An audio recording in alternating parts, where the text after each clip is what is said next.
Esta semana estábamos hablando en el grupo de los hombres el jueves que a todos nos pasan cosas buenas y cosas malas en la vida, ¿cierto? Siempre somos tan vulnerables, pues, que nos pasan cosas buenas, cosas malas. Esa es la vida, la dinámica de la vida siempre sucede así. Pero, y esto quiero que hablemos esta mañana, hay momentos en la vida donde nuestras malas decisiones nos llevan a pasar momentos difíciles. No sé cuánto le ha pasado eso, ¿no? Tomó una mala decisión, impulsivamente, equivocadamente, y pasa momentos difíciles.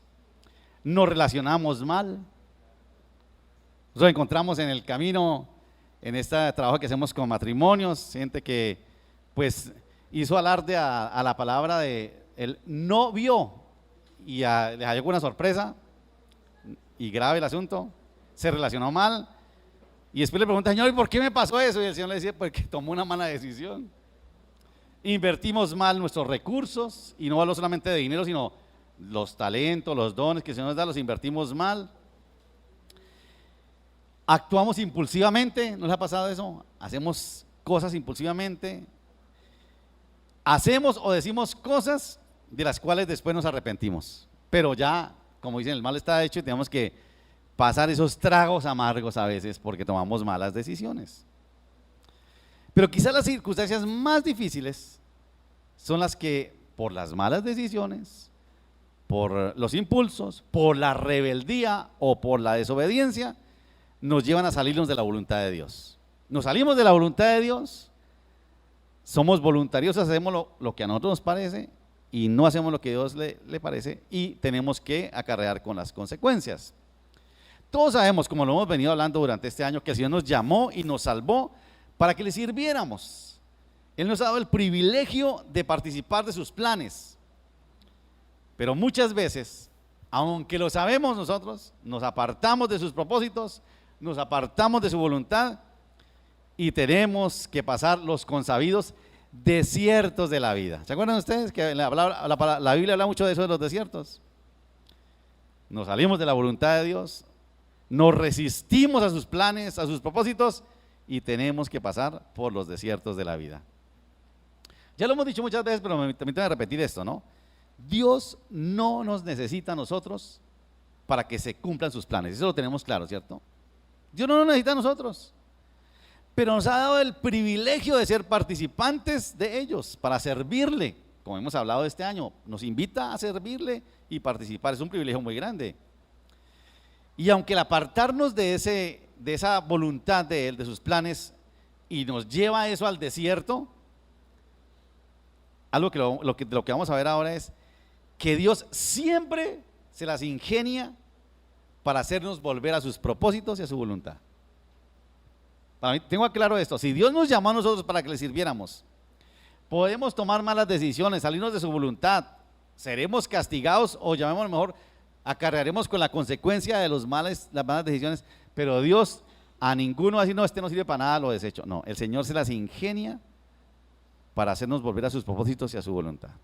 Hoy quiero que estudiemos algunos principios, bueno, 5 en este texto que vamos a ver, pero no son los 5, sino que son 5, habrá muchos más, pero 5 principios que Dios nos enseña para transitar esas jornadas cuando pasamos por desiertos.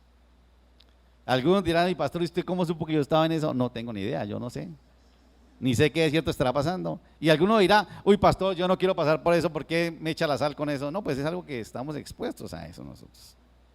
Dice en el libro de Deuteronomio, en el capítulo 2, Deuteronomio capítulo 2, versículo 1 al versículo 25, dice así. Deuteronomio capítulo 2, versículo 1 al 25. Dice, luego volvimos y salimos al desierto, camino del Mar Rojo, como Jehová me había dicho, y rodeamos el monte de Seir por mucho tiempo. Y Jehová me habló diciendo, bastante habéis rodeado este monte, volveos al norte. Y manda al pueblo diciendo, pasando vosotros por el territorio de vuestros hermanos, los hijos de Esaú, que habitan en Seir, ellos tendrán miedo de vosotros, mas vosotros guardaos mucho. no os metáis con ellos, porque no os daré de su tierra ni aun lo que cubre la planta de un pie, porque yo he dado por heredad a Esaú el monte de Seir. Compraréis de ellos por dinero los alimentos y comeréis, y también compraréis de ellos el agua y beberéis. Y por Jehová tu Dios, que te ha bendecido en toda obra de tus manos, Él sabe que andas por este gran desierto. Estos 40 años Jehová tu Dios ha estado contigo y nada te ha faltado. Noten ustedes, 40 años en el desierto. Y dice, pero nada te ha faltado porque el Señor ha estado contigo. Y nos alejamos del territorio de nuestros hermanos, los hijos de Esaú, que habitaban en Seir por el camino de Arabá, del Arabá, desde Elat y Esión-Geber, y volvimos y tomamos el camino del desierto de Moab. Y Jehová me dijo, no molestes a Moab, ni te empeñes con ellos en guerra, porque no te daré posesión de su tierra, porque yo he dado a Ar por heredad a los hijos de Lot. Los emitas habitaron en ellas antes, pueblo grande y numeroso y alto como los hijos de Anac. Por gigantes eran ellos tenidos también como los hijos de Anac, y los moabitas los llaman emitas.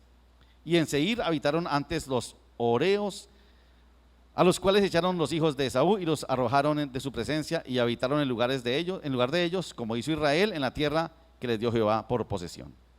Levantaos ahora y pasad el arroyo de Sadet, y pasamos el arroyo de Saret, y los días que anduvimos de Cades Barnea hasta cuando pasamos el arroyo de Saret fueron 38 años. 38 años en el desierto. Les faltaban 2, pero aquí ya van en 38 años. Hasta que se acabó toda la generación de los hombres de guerra de en medio del campamento, como Jehová le había jurado. Y también la mano de Jehová vino sobre ellos para destruirlos de en medio del campamento hasta acabarlos. Y aconteció que después que murieron todos los hombres de guerra de entre el pueblo, Jehová me habló diciendo, tú pasarás hoy al territorio de Moab, a Ar, y cuando te acerques a los hijos de Amón, no les molestes ni contiendas con ellos, porque no te daré posesión de la tierra de los hijos de Amón, pues a los hijos de Lot la he dado por heredad. Por tierra de gigantes fue también ella tenida. Habitaron en ella gigantes en otro tiempo, a los cuales los amonitas llamaban someos, pueblo grande y numeroso y alto como los hijos de Anat, a los cuales Jehová destruyó delante de los amonitas. Estos sucedieron a aquellos y habitaron en su lugar, como hizo Jehová con los hijos de Esaú, que habitan en Seir, delante de los cuales destruyó los oreos, y ellos sucedieron a estos y habitaron en su lugar hasta hoy. Y a los abeos que habitaban en aldeas hasta Gaza, los caftoreos que salieron de Caftor, los destruyeron y habitaron en su lugar. Levantaos, salid y pasad el arroyo de Arnón. He aquí he entregado en tu mano a Sejón, rey de Hesbón, amorreo, y su tierra. Comienza a tomar posesión de ella y entra en guerra con él. Hoy comenzaré a poner tu temor y tu espanto sobre los pueblos debajo de todo el cielo, los cuales oirán tu fama y temblarán y se angustiarán delante de ti. Señor, háblanos por tu palabra. Señor, solo tú sabes si alguno de los que estamos aquí está pasando por algún desierto, por sus malas decisiones. Pero aún, Señor, gracias porque tu palabra nos enseñará que aún esos momentos difíciles tú los usas para bendecirnos, Padre.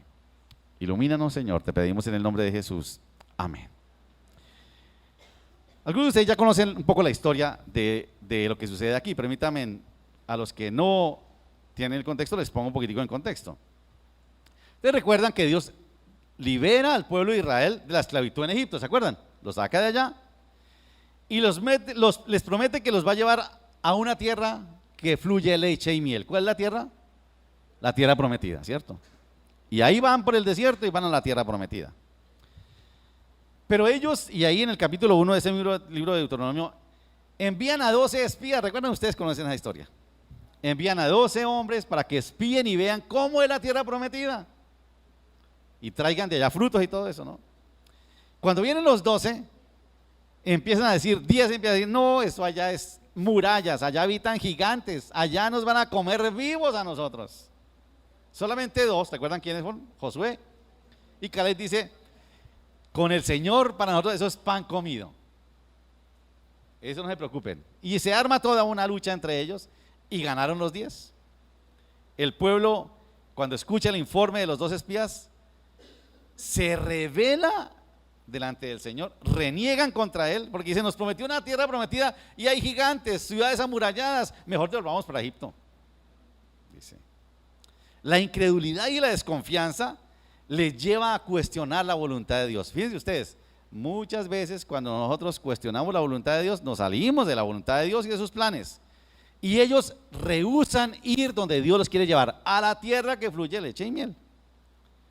Como consecuencia de esto, Dios los castiga. ¿Se acuerdan que hace unas semanas atrás vimos cómo Dios, como nos ama, nos castiga? A ellos los castiga y les dice, no entrarán en esa tierra. Miren ustedes lo que dice el capítulo 1 en el versículo 34. Ya ellos se han rehusado, dicen, no, eso no vamos a entrar allá. Dice el capítulo 1, versículo 34, y oyó Jehová la voz de vuestras palabras y se enojó y juró diciendo, no verá hombre alguno de estos, de esta mala generación, la buena tierra que juré que había de dar a sus padres, excepto Caleb, hijo de Jefone, él la verá y a él le daré la tierra que pisó y a sus hijos, porque ha seguido fielmente a Jehová. También contra mí se airó Jehová, hablando Moisés, ¿no? Por vosotros, y me dijo, tampoco tú entrarás allá. Josué, hijo de Nun, el cual te sirve, él entrará allá. Anímale, porque él la hará heredar a Israel. Y vuestros niños, de los cuales dijiste que servirían de botín, y vuestros hijos, que no saben hoy lo bueno ni lo malo, ellos entrarán allá, y a ellos les daré la tierra, a ellos le daré, y ellos la heredarán. Pero vosotros volveos al desierto, camino del Mar Rojo. Dice, ustedes como no quisieron entrar a la tierra prometida, devuélvanse al desierto, les dice. Y los castiga. No cumplieron la voluntad del Señor, no se identificaron con los planes de Dios y sus propósitos. Dice, bueno, listo, entonces se quedan en el desierto, ¿no? Pero en la infinita misericordia y fidelidad del Señor, el Señor no los desecha, los acompaña. En esa jornada por el desierto, el Señor está con ellos. Ella dijo, ustedes van a morir en esta, sus hijos van a levantarse y ellos van a cumplir mis planes y van a hacer mi voluntad. En cuanto a ustedes caminarán por el desierto, yo los voy a estar acompañando, como vamos a ver ahora, ¿no? Y aquí nos enseña unos principios que podemos aplicar para nuestra vida cuando por alguna mala decisión nos lleve a esos desiertos de la vida. La primera es muy interesante, porque ustedes vieron, el Señor conoce los motivos del corazón, ¿no? Cuando ellos ven, ahí terminando el capítulo 1, ellos ven que el Señor los castiga y dicen, no, entonces ahora sí hagámosle, ¿no? Como que arreglemos esto. El mal ya está hecho. Y el Señor sabía que ese pueblo que divagaba, dijo, estos no me sirven, estos morirán, levantaremos otra generación. Pero dice, no, listo, nos armaremos y vamos a poseer la tierra y otra tierra, ¿no? Como queriendo congraciarse con el Señor, quieren ir a tomar la tierra. Ellos quieren condicionar su obediencia, pero no hacer la voluntad de Dios. Y lo primero que aprendemos aquí, como lo vamos a ver ahora, es que la voluntad de Dios en el desierto es la que determina nuestra obediencia. Y vamos a ver por qué, porque a veces nosotros sabemos cosas buenas, pero no es la voluntad de Dios. La voluntad de Dios es la que determina nuestra obediencia. Cuando Israel se dio cuenta de su pecado y de su rebelión, se arrepienten y ahí sí deciden actuar. Vea lo que dice el versículo 41 de ese capítulo 1. Entonces respondiste y me dijiste, hemos pecado contra Jehová. Nosotros subiremos y pelearemos conforme a todo lo que Jehová nuestro Dios nos ha mandado. Y os armasteis cada uno con sus armas de guerra y os preparasteis para subir al monte. Y Jehová me dijo, diles, no subáis ni peleéis, pues no estoy entre vosotros, para que no seáis derrotados por vuestros enemigos. Dice el Señor, dígales que hagan lo que quieran, pero ya no estoy con ellos. Y más adelante dice que fueron a pelear y perdieron. Ya era tarde. Ya querían actuar, pero como decimos aquí popularmente, habíamos estado el cobre. Imagínense, el Señor le dice, listo, está bien, háganle. Como pasó más adelante. Vuelven más adelante y como sucedió muchas veces, ¿no? Se echan de para atrás. Ellos deciden no obedecer a Dios y deciden hacer lo que Él les ha mandado, pero cuando les parece. ¿No le ha pasado a usted así también? me cuesta hacer la voluntad de Dios, no la entiendo, no la voy a hacer, yo la hago más adelante. No, no es cuando nos parezca. Recuerden lo que estamos diciendo. La voluntad de Dios es la que determina nuestra obediencia. No mis deseos, no mis caprichos, no mis impulsos. Un ejemplo sencillo que siempre ponemos, ¿no? Cuando el Señor dice, usted tiene que perdonar. No, Señor, cuando yo lo sienta, todavía no. Entonces, ¿qué es lo que determina la obediencia? ¿La voluntad de Dios que me mandó a perdonar o mi emoción? ¿Cuántas veces nos sucede así? Y así le pasó a ellos, ¿no?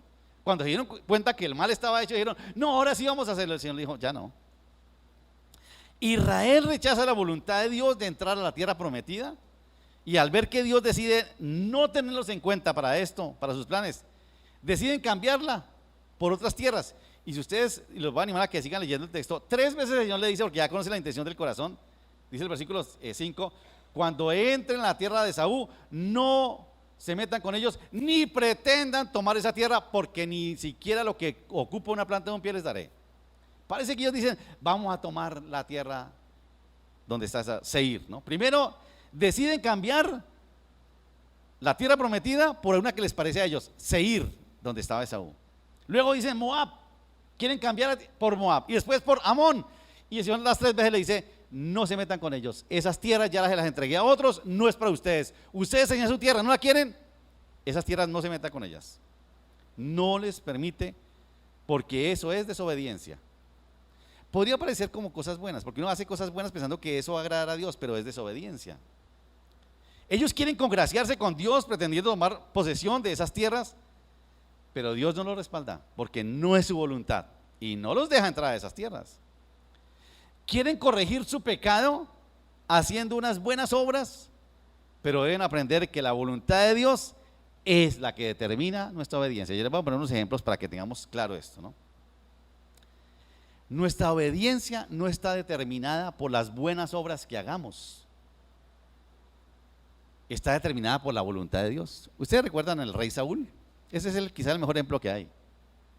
El capítulo 15, 14 y 15 del primer libro de Samuel, el Señor le dice a Saúl, vaya y destruya a los amalecitas, a Amalek, todo el pueblo, a todos, la gente, sus animales, todo. Le dice a través del profeta Samuel. Van a la guerra y viene a encontrarse con Samuel y le dice, listo, acabamos. Y de pronto dice Samuel, pero escucho unos balidos, unos ruidos de ovejas, de ganado. Dice, sí, es que el pueblo y decidimos guardar eso para hacer holocaustos y sacrificios al Señor. Decidimos ofrecerle sacrificios al Señor, vamos a hacer una buena obra. Y al rey de Amalek también le perdoné la vida para avergonzarlo. Y le dice Samuel, se agrada, Señor, en los sacrificios y en las víctimas que en la obediencia. Y después le dice, porque pecado de adivinación es la rebelión, y como idolatría la obstinación. Nuestra conciencia no es la que determina, o nuestra obediencia no está determinada por nuestros impulsos, sino por la voluntad de Dios. No hay personas buenas que sean buenas por sí mismas. Las personas son buenas porque hacen la voluntad de Dios. Porque uno a veces se impresiona con gente que hace unas buenas obras buenísimas. Dice, uy, usted sí es que es buenísimo. ¿Por qué? Porque usted es bueno o porque hace la voluntad de Dios. Por ejemplo, Dios nos dice que en nuestro servicio a Él debemos llevar el mensaje del Evangelio, hablar las buenas nuevas, evangelizar a otros. Y eso no lo podemos reemplazar por las buenas obras, porque hay gente que hace buenas obras. Claro que hay que hacer buenas obras, porque alguno dirá, uy, no, aquí en esta iglesia se predica que no se hagan buenas. No, hay que hacer buenas obras, pero más importante es evangelizar a otros trayéndolos a los pies del Señor. Hay gente que hace muy buenas obras, pero lo hace a título personal. El Señor no sale por ninguna parte. Nosotros hacemos buenas obras porque queremos que la gente exalte al Señor. Y quizás uno que es el más claro de todos. Otro ejemplo es, Dios ordena que paguemos el diezmo y yo decido que mejor se lo doy a algún necesitado. Soy tan bueno que me tengo aterrado, ¿no? Hago buenas obras con lo que no es mío. Es exactamente eso. Eso es desobediencia. Ay, entonces no puedo ayudar al necesitado. Sí, hágalo, pero con lo suyo. La Biblia dice que el 10% de quién es. Exactamente. Yo creo que un pastor ponía este ejemplo, decía, vamos que usted tiene un negocio un restaurante y yo voy a almorzar allá. Y cuando salgo, me voy y me dice, ¿por qué no pagó? Dice, no, yo se lo di a los pobres, eso que está allá. Ah, no, si usted quiere ayudar a los pobres, hágalo con su plata, no con la mía. Eso se llama desobediencia. Y usted lo ha estado haciendo, usted es desobediente. La voluntad de Dios es la que determina nuestra obediencia. Y eso es lo que pasa con el pueblo de Israel aquí. Lo segundo que sucede es muy interesante. Vea lo que dice el versículo 7 del capítulo 2. Pues Jehová tu Dios te ha bendecido en toda obra de tus manos, y Él sabe que andas por este gran desierto. Estos 40 años Jehová tu Dios ha estado contigo y nada te ha faltado. Y yo me acordaba aquí cuando nosotros los papás castigamos a nuestros hijos, ¿no? Los castigamos y después el hijo venía a buscar y decía, no me hable que estoy bravo con usted. Pero bueno, digo, ¿ya no lo castigó? ¿O quiere darle más castigo? Porque si lo castigó, pues entabla otra vez la conversación y la relación, ¿no? No, el Señor los castiga, pero lo lindo de esto es que sigue manteniendo la comunión con ellos. Lo segundo entonces es que en el desierto la gracia del Señor permanece. Habrá disciplina, habrá castigo, como lo quiera llamar, consecuencias por las malas decisiones, pero la gracia de Dios, aún a pesar de nuestras malas decisiones, sigue allí. Frente a la actitud de rebeldía del pueblo, dice que Dios se enojó. ¿Vieron ustedes que leímos? Se enojó y juró que ellos no entrarían a la tierra prometida. Dice, no, ustedes no entrarán. Serán sus hijos, sus nietos los que entrarán. Ustedes mientras tanto caminarán por el desierto. Claro, uno pensaría que en el desierto los iba a dejar solos y muriéndose. No. Lo increíble es que aún en el castigo, en la jornada por el desierto, Dios nunca los abandonó. ¿Vieron lo que dice ese versículo 7? El Señor los ha bendecido en esos 38 años. Ha estado con ustedes, no los dejó solos. Porque finalmente estar en el desierto es por consecuencia de su mala decisión. Dios los acompaña durante esos 40 años y nada les faltó. Dice en el capítulo 8 de Deuteronomio, en el versículo 4, dice que su vestido nunca se envejeció y que sus pies nunca se hincharon, dice. Nunca les faltó nada en 40 años. Vámonos así de una manera sencilla. Ellos se rebelan a la voluntad de Dios, Dios decide que no entran a la tierra prometida, los manda al desierto, pero el Señor los acompaña y los sustenta por su gracia. A pesar de que este pueblo es un pueblo rebelde, desobediente, la gracia y el amor de Dios les sigue acompañando. ¿Usted se imagina eso? Es increíble, ¿no? Ese pueblo no merece sino el castigo por su rebeldía, pero la gracia y el amor de Dios no tiene límites. Recuerden ustedes, la gracia es algo inmerecido. Este pueblo lo único que merece es el castigo del desierto, pero el Señor lo sigue acompañando aún en el desierto. Aunque Dios nos castigue, nos discipline por nuestra desobediencia, por nuestra rebeldía, por salirnos de su voluntad, su gracia y su amor nunca nos dejará, nunca. Aunque estés atravesando por un desierto terrible, por tu obstinación, ten la seguridad de que la gracia y el amor de Dios siguen contigo. Nunca te dejarán. Lo tercero que encontramos aquí es muy interesante. Fíjense ustedes el versículo 14 y 15, que también tiene mucho que ver con esto. Dice así: el Señor le dijo, ustedes no entrarán, ustedes morirán en este desierto. Dice, y los días que anduvimos, versículo 14 y 15, en Cades Barnea hasta cuando pasamos el arroyo de Seret, fueron 38 años, hasta que se acabó toda la generación de los hombres de guerra en medio del campamento, como Jehová había jurado. Y también la mano de Jehová vino sobre ellos para destruirlos en medio del campamento hasta acabarlos. En medio del desierto tenemos que tener una seguridad. Así como tenemos la seguridad de que la gracia estará con nosotros, hay otra seguridad. ¿Cuál es? Que la palabra de Dios se cumplirá. Eso es lo que dice ahí, ¿no? El Señor dijo que ustedes no pasarían, así como el Señor lo dijo, así será. Lo tercero es que en el desierto la palabra de Dios se cumple sí o sí. Así es. Cuando Dios les jura que ninguno de ellos van a entrar, solo Caleb y Josué, a la tierra prometida, no estaba amenazándolos en vano, como hacemos los papás con los hijos. No me moleste, no me busque, decíamos, ¿no? Decían las mamás, no me busque porque me encuentra. No, el Señor ya les dijo, muchachos, ustedes no quieren, listo, hasta aquí llega. Pero ya vamos a tomar otras tierras, no, ya está, el Señor así lo determinó.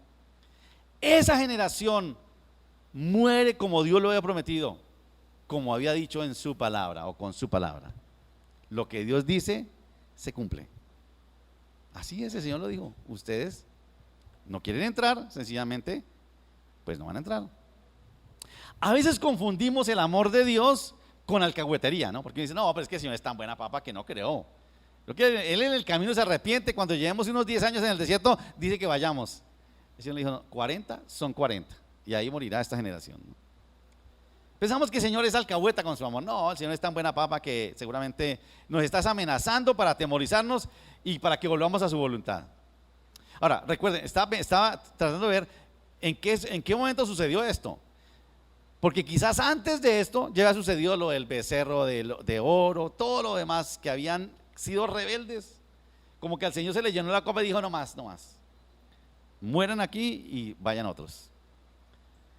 Pero como Dios conoce los corazones, Él sabe cuándo habla y cuándo su palabra se cumple.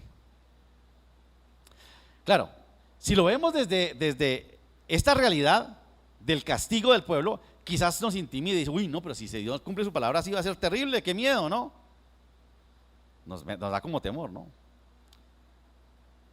Pero cuando lo vemos desde la seguridad de que Él cumple sus promesas, eso nos da seguridad. Si hay algo que nos da seguridad de lo que el Señor ha dicho con su palabra, es que se cumplirá. Así como la cumplió aquí, le dijo, ustedes no entrarán, y se cumplió. Igual sucede con las promesas de Dios. Lo que Él ha prometido se cumplirá. Así lo dijo Jesús, cielo y tierra pasarán, pero mis palabras no pasarán.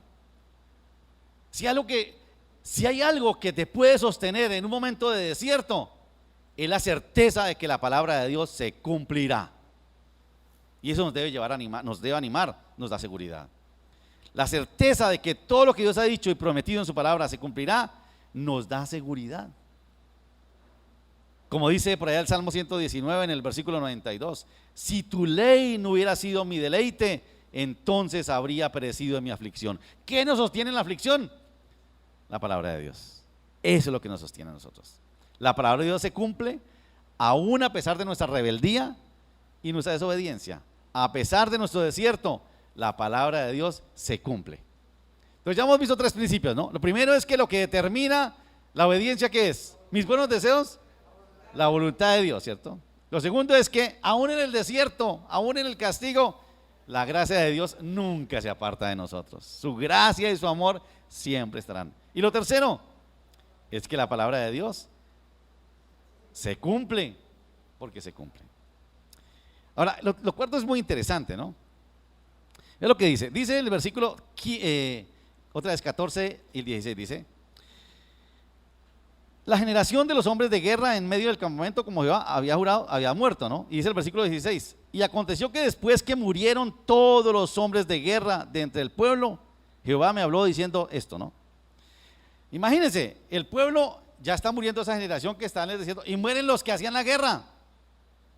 Pero ustedes vieron lo que dice el versículo 24. Le dice el Señor a Moisés, dígales, levantaos, salid y pasad el arroyo de Arnón, y aquí he entregado en tu mano a Sehón, rey de Hesbón, amorreo, y a su tierra.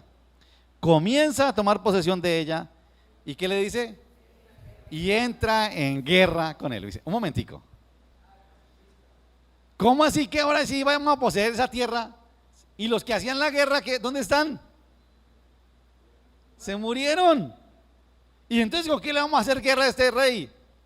Sencillamente porque en medio del desierto el poder de Dios te sostiene. Ese poder de Dios. ¿Con qué poder vamos a enfrentar a este, cómo es que llama? Sehón. ¿Con qué poder lo vamos a enfrentar si todos los que hacían guerra, los que sabían de eso se murieron? Pues nos van a hacer ropa de trabajo, nos van a ver papilla. Dice, no se preocupe, si el Señor lo envía a usted a que haga la guerra, el Señor es el que hace la guerra por usted. No es en su poder, es el poder de Dios que te va a respaldar. En medio del desierto, El poder de Dios nos sostiene. Si hay algo seguro, es que en los desiertos, en las circunstancias difíciles, nos vamos a debilitar. Nos vamos a debilitar en la fe, quizás físicamente, pero nos vamos a debilitar porque son momentos complicados. Nuestra fuerza va a disminuir. Eso mismo le sucedió a Israel. Todos los hombres de guerra de esa generación murieron. El hecho de que no hubiera quien le hiciera la guerra es que los hace un pueblo vulnerable. Cualquier pueblo los vuelve, les gana una batalla. Cualquier ataque del enemigo, por favor, los haría trizas. Pero sin embargo el Señor les ordena al pueblo que entren en guerra. Obviamente con este pueblo, esta generación que está levantando, surgirían interrogantes, como los que nos vienen a nosotros cuando el Señor nos pide algo en nuestra debilidad. Haga esto. Cuando somos débiles, no, Señor, yo no soy capaz. Y nos da miedo. Pero es ahí donde se cumple aquello de que el poder de Dios se perfecciona ¿dónde? En la debilidad. ¿Se acuerdan en Corintios? Cuando le pide Pablo al Señor, Señor, quítame este aguijón, y le dice, no, Señor, manténgalo. Ese aguijón te mantiene débil porque es que es en tu debilidad cuando mi poder se perfecciona. El poder de Dios se perfecciona en nuestra debilidad. Si Dios le ordena que vayan a la guerra,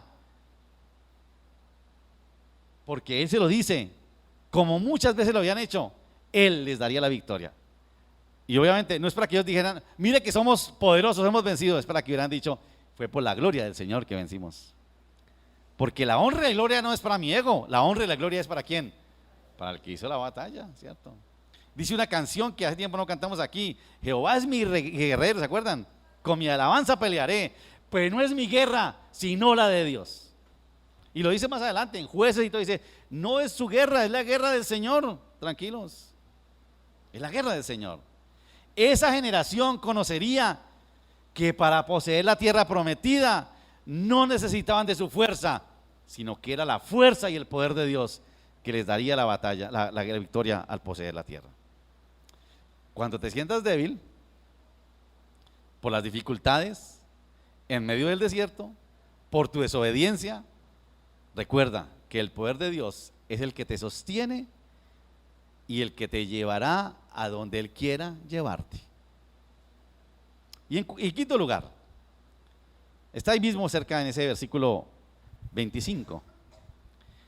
Hoy dice, comenzaré a poner tu temor y tu espanto sobre los pueblos debajo de todo el cielo, los cuales oirán tu fama y temblarán y se angustiarán delante de ti. Miren ustedes, a un pueblo sin guerreros le dice, la gente les va a tener miedo. Ustedes se van a volver famosos y todos los demás pueblos lo reconocerán. ¿Por qué el Señor hace eso? Por una sencilla razón. Porque así como la gracia permanece y el amor también, así como la palabra se cumple y así como también el Señor nos da el poder, los planes de Dios se cumplen con nosotros o sin nosotros. Dice, ahora sí, ya murió esa generación, ahora vamos, porque los pueblos alrededor les van a tener miedo a ustedes y van a ser famosos. Los planes de Dios se cumplen. Ya lo hemos dicho muchas veces, pero mientras lo repito otra vez más. Dios no nos necesita para que sus planes se cumplan, pero nos ha dado el privilegio de participar de ellos. ¡Qué privilegio! Israel se rehusó a hacer la voluntad de Dios y a servirle, participando de sus propósitos, pero eso no cambió para nada lo que Dios se había propuesto. El hecho de que nosotros revelemos a la voluntad de Dios en sus planes no cambia absolutamente nada de lo que Dios se ha propuesto, no cambia absolutamente nada. Ahora, a mí esto me impacta muchísimo. Lo lindo de esto es que el Señor nunca nos desecha. No desechó a este pueblo, lo mantuvo, lo renovó, sí, pero lo mantuvo, porque sus planes son perfectos. Esa jornada de Israel por el desierto no era otra cosa que la preparación del camino para que los planes de Dios y su voluntad se cumplieran. Digamos que fue como una transición, ¿no? Pero el Señor iba adelante con el pueblo que quedaba. Como ya dijimos, Dios se las ingenia para hacernos volver a su voluntad y a sus propósitos. Así eso signifique que tengamos que caminar una jornada de 40 años en el desierto. Algunos dirán, uy Señor, ¿en serio? Eso es como mucho, ¿no? Pues una cosa puro sentido común. Si usted no quiere pasar por ese desierto, ¿qué tiene que hacer? Hacer la voluntad de Dios. No la suya, sino la de Él. Unirse a sus propósitos y servirle. Eso es lo que tiene que hacer. Y si no lo hago, tranquilo, el Señor no lo va a desechar. Su gracia lo acompañará. Su amor lo sostendrá, su palabra se cumplirá. Todo eso pasa, pero vas a tener que pagar la consecuencia de tu desobediencia.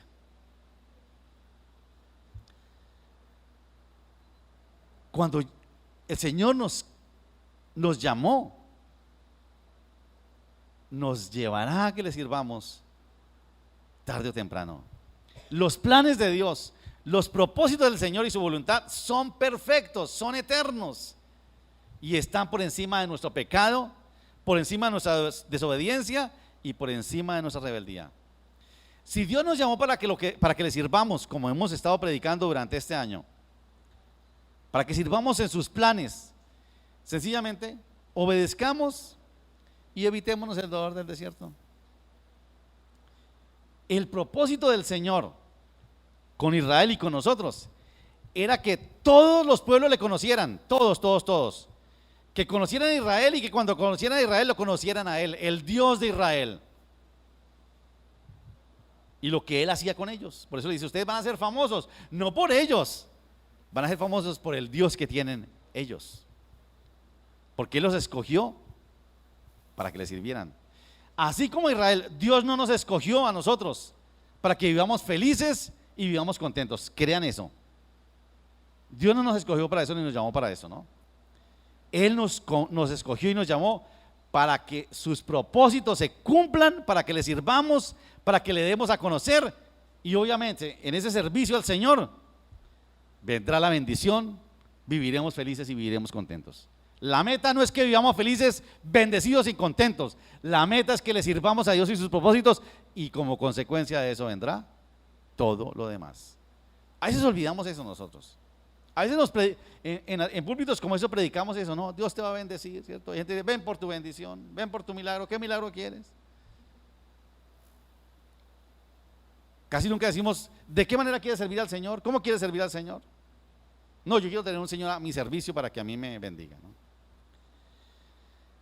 Pensemos en esto para terminar.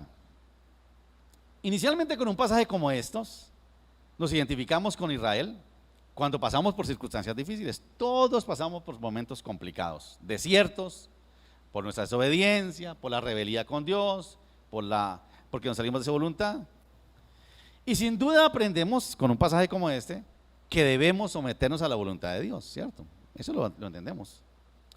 Antes que pretender hacer las cosas a nuestra manera, ¿no? A algunos nos gusta eso, ¿no? Como queremos torcer el brazo a Dios para decir, Señor, hagámosle mejor por este lado. Y obviamente las consecuencias no son buenas. También aprendemos que en medio de los desiertos la gracia y el amor de Dios nos acompañan, así como nos llenamos de seguridad al saber que su palabra se cumple en el desierto, y nos fortalecemos al saber que el poder de Dios es el que nos da la fuerza para seguir adelante, para vencer obstáculos que se nos presenten en el camino. Y finalmente, aceptamos que con nosotros o sin nosotros la voluntad de Dios y sus planes se cumplen. Se cumplen porque se cumplen. Y nuestro compromiso con el Señor debe ser más firme entonces. Cuando entendemos eso, el compromiso con Dios y con su obra, con el servicio a Él debe ser más firme. Cuando recordamos que al morir en la cruz Jesús nos salvó, nos escogió y nos llamó para darnos el privilegio de servir en su obra. Eso es lo que hemos visto hasta acá, ¿cierto? Pero no debemos olvidar algo que es muy importante, y eso lo dejo para que ustedes lo reflexionen. Que aquí no se habla de una persona, aquí se está hablando de ¿qué? De un pueblo, de una nación que tuvo que pasar por un desierto de 40 años por rehusarse a hacer la voluntad de Dios. Y ese es un llamado para nosotros como nación, debe ser un llamado para nosotros como nación. Yo no sé, aquí pensaba y quizás puede estar equivocado, admito eso. No sé si es lo que le ha pasado a países como Venezuela, que están pasando por un desierto como eso porque se rehusaron a hacer la voluntad de Dios. Los venezolanos lo sabrán y se lo habrán preguntado y orarán. Y como algunos que predicen y que conocen los tiempos, estoy leyendo un libro que se llama Verdad y Transformación, es un escritor de la India, cristiano, y él hace todo un contraste entre cómo, sobre todo Estados Unidos, tuvo tanta prosperidad. Dice, todo lo que tuvo, cómo es esa cultura tan increíblemente bendecida por Dios, y dice, pero están en un momento donde están abandonando la voluntad de Dios y las consecuencias las van a tener que vivir, dice. Esa cultura, esa nación, dice ese autor, se está saliendo de la voluntad de Dios. Y no sabemos, no podemos predecirlo nosotros, pero seguramente le puede pasar algo como a esto. Ahora, ¿nosotros qué? ¿Qué de nosotros? ¿Qué de nuestra nación? Las naciones que se salen de los propósitos de Dios y de su voluntad tendrán que vivir en el desierto. Que el Señor estará con nosotros y su amor, claro, su gracia también, su poder con nosotros, su palabra, sí, pero puede ser que sea doloroso. Ese es un motivo para que oremos por nuestro país siempre, para que no olvidemos eso, porque a veces esto se vuelve muy devocional, ¿no? Yo hablo de mi desierto, mi realidad, qué bueno que la gracia del Señor me acompaña, que su palabra se cumple, todo es muy bonito, y el resto, somos una nación que o nos sometemos a la voluntad de Dios y a sus propósitos, o preparémonos para el desierto. No sé cómo será, ni de qué manera será, pero que el Señor nos guarde. ¿Qué tal si oramos? Incline su rostro un momento y hable con el Señor. Quizás usted es de los que está pasando por momentos difíciles. Aún quizás está dudando si hacer la voluntad de Dios o no. Quizás está argumentando con el Señor para convencerlo de que es mejor su voluntad que la del Señor. Y yo quisiera que empezáramos por darle gracias a Dios por habernos llamado, por habernos escogido y nos ha dado el privilegio de servirle. Señor, gracias por el privilegio que nos diste de servirte, Señor, de hacer parte del establecimiento de tu reino. Señor, ayúdanos a ser diligentes, a ser obedientes, a vencer el temor, Señor, para dejar que tú nos uses de la manera que tú quieres, Señor, usarnos para que otros te conozcan. Señor, es verdad que anhelamos vivir felices, contentos, Señor, que cuando te buscamos queremos recibir bienestar. Pero, Señor, permite que pongamos primero, Señor, nuestra obediencia a ti, a tu voluntad, a tus planes, Señor. Gracias porque tú nos dijiste que si buscábamos tu reino, todo lo demás sería añadidura, Señor. Perdónanos cuando te hemos reducido y nuestra fe se ha reducido a la añadidura.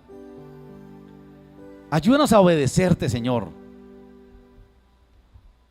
Señor, si estamos aquí, es porque tú nos llamaste a servirte, Señor. Algunos nos demoramos en aceptarlo, Señor. Nos cuesta, nos da temor. Pero gracias, Señor, porque nos recuerdas que con nosotros o sin nosotros tus propósitos se cumplirán. De que todos te conozcan, de que todos sepan de ti, Señor.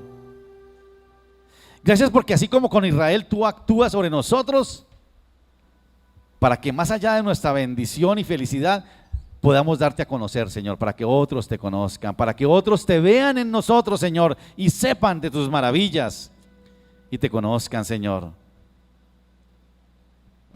Señor, ayúdanos a servirte, motívanos, muévenos, Señor, impúlsanos, incomódanos, Señor, para que podamos servirte hablando a otros de ti, Señor. Señor, gracias por tu palabra. Señor, si hubiera alguien aquí en esta mañana que está pasando por algún desierto, si hay alguien de los que escuchará, Señor, más adelante esta reflexión y está pasando por un desierto, recuérdale estas verdades, Señor. Estos principios tan especiales, Señor, que deben someterse a tu voluntad, que tu gracia y tu amor no los abandonan en ese desierto, que tu palabra se cumple y que es la fuerza y tu poder lo que les darán la victoria, Señor. pero que aún en ese desierto, tus planes sobre esa persona, tu voluntad, se cumplirá, porque tu voluntad es agradable y es perfecta, Señor, porque tus caminos y tus propósitos son más altos que los nuestros, y tú los cumplirás, Señor. Padre, gracias. Señor, y juntos oramos esta mañana por nuestro país.